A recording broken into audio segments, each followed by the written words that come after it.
ડભોઈ નગરપાલિકા દ્વારા chief officer Shri Jaykishan એમ તડવીની સૂચના અનુસાર વ્યવસાય વેરો ન ભરતા વેપારીઓ સામે કડક કાર્યવાહી હાથ ધરવામાં આવી છે। નગરપાલિકાની વસૂલાત ટીમે ડભોઈ શહેરના વિવિધ વિસ્તારોમાં વ્યવસાય વેરાની બાકી રકમ ધરાવતા વેપારીઓની દુકાનો સીલ કરીને દંડાત્મક પગલાં લીધા છે। આ કાર્યવાહી અંતર્ગત રાધે કોમ્પ્લેક્સમાં આવેલા ટેટુ સ્ટુડિયો અને શિવમ હિઝિયારી નામની દુકાનોને સીલ કરવામાં આવી છે। નગરપાલિકાની આ કાર્યવાહીથી વેરો ન ભરતા વેપારીઓમાં ફફડાટ ફેલાયો છે।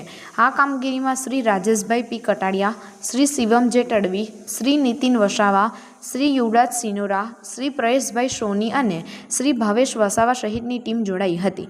નગરપાલિકા દ્વારા સ્પષ્ટ સંદેશ આપવામાં આવ્યો છે કે જે વેપારીઓ સમયસર વ્યવસાય વેરો નહીં ભરે તેમની સામે કાયદેસરની કડક કાર્યવાહી ચાલુ રહેશે। આ પગલાંનો મુખ્ય હેતુ નગરપાલિકાની આર્થિક સ્થિતિ સુધારવાનો અને વેરાની નિયમિત વસૂલાત સુનિશ્ચિત કરવાનો છે। ભવિષ્યમાં પણ આવી જ કાર્યવાહી ચાલુ રહેવાની શક્યતા છે। Reporter Fazal Razak Khatri, Gujarat Adbhut news Gujarati.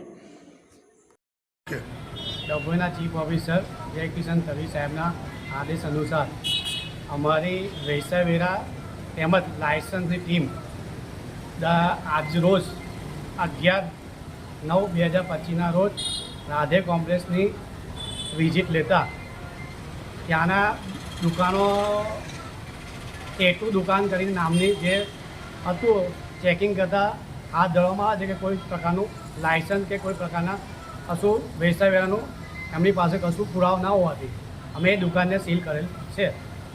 અને આ પ્રમાણે જ ડભોઈ જનતાને પણ જણાવવાનું કે વ્યવસાય વેરો ટાઈમસર જો વ્યવસાય વેરો ભરવામાં ના આવે તો એ દુકાનો પર અમને સીલ કરવાની અમે કાર્યવાહી કરવામાં આવશે। આજરોજ કેટલી દુકાનો સીલ કરવામાં આવી છે? આજરોજ હમણાં 2 દુકાનો સીલ કરેલી છે, એના પછીની જે દુકાનો અમે કાર્યવાહી ચાલુ કરવાની તૈયારી છે।